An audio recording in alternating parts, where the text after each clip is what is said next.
Well, this video is muy estúpido, but it's really educational and funny. Yeah, I guess. If you think Lexi and I are funny, you'll think this is funny.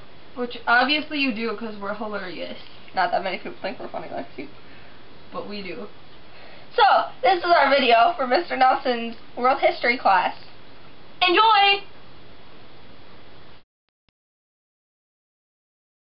Have you ever wondered about the marvelous geography of Greece?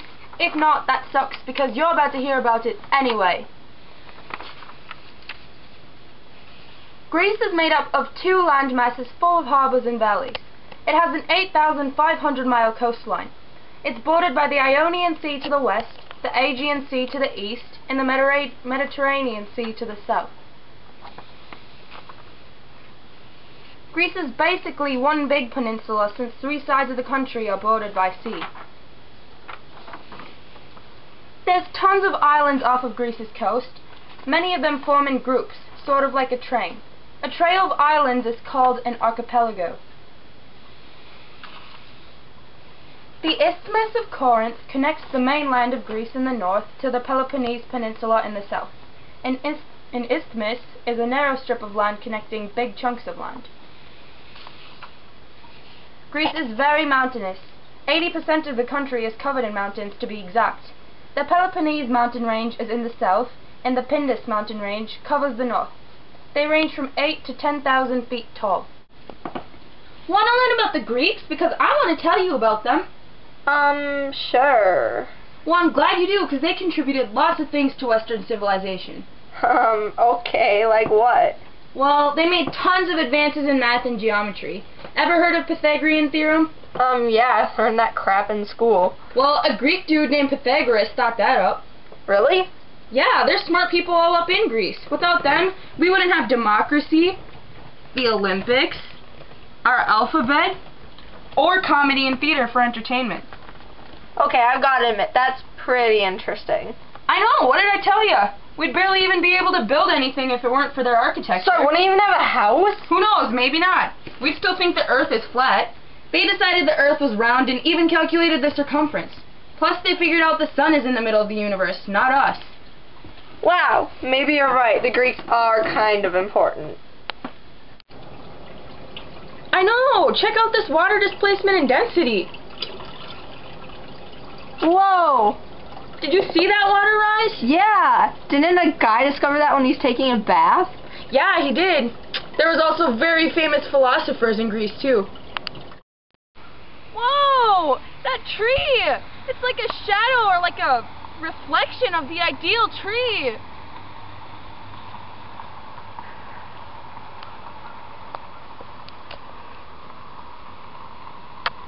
To be or not to be? Whoa! They discovered philosophy too?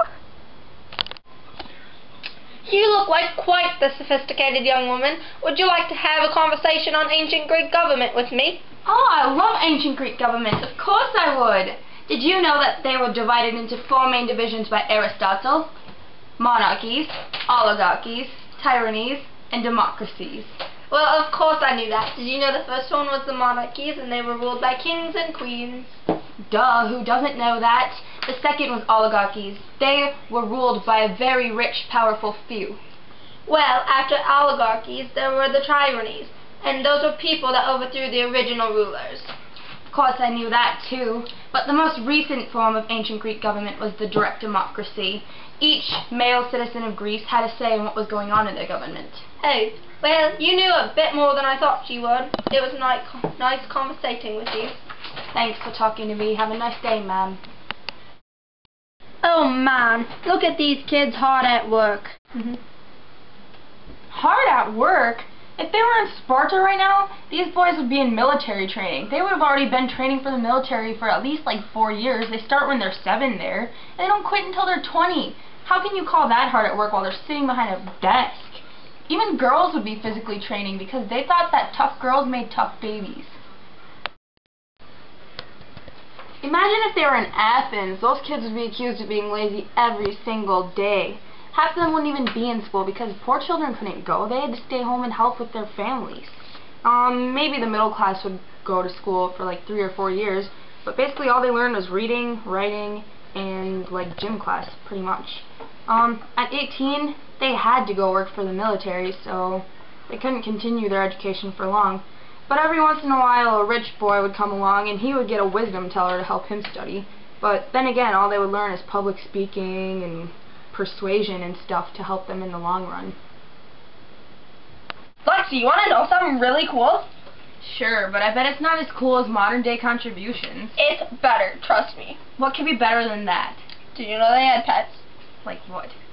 Birds and dogs and goats and turtles and mice. But no cats, because everyone hates cats. Why'd they hate cats? I don't know. But they love to dance. Well, I can dance too. I can dougie and wop and wobble and everything. Not like that, Lex. Oh. They had like 3 dances, you know? And they had like 200 of them. I'd like to see them at a party. I wish I knew 200 dances. I'm sure you did. But the men ran the government, and they were rarely home. And the women had very limited freedom outside the house. And children were considered youths till like the ages like 30 or something. So I'd be a child for 16 more years? In ancient Greece, yeah. I'm gonna go Google this stuff. Yeah, pretty interesting. It says here that their diet consisted of grains, figs, wheat, barley, fruit, vegetables, bread, you know, seafood, the usual. Nice. Did they grow anything? Well, along the coastline, the soil wasn't very fertile, but they used irrigation, so they could grow crops. Well, they used crop rotation and irrigation, so they could grow crops. That's actually really cool. So, they lived along the coast, obviously, so what were their houses like? I mean, kind of had to live in something. Their houses were made up of around 2 or 3 rooms on average, and they were built in a circle around an open courtyard in the middle. So they had like a backyard in the middle of their house. Yeah, that's pretty cool, right? Did everyone live in a house like that? If you were lucky, you'd have a kitchen, but mostly they were all like that. The richer families had kitchens, dining rooms, you know, well, the extras. I wonder what they wore then, because that doesn't sound too warm. Well, their clothing was pretty simple. Linen in the summer to keep cool, wool in the winter to keep hot. Some purchased from the agora. The mother and daughters and females and slaves basically just made all their clothes. Yes, that makes sense. But imagine how hard that would be. But didn't they like storytelling or something? Well, yeah, if you had that much time to pass, I'm sure you'd love storytelling too. That's true. They even told some that are still around today.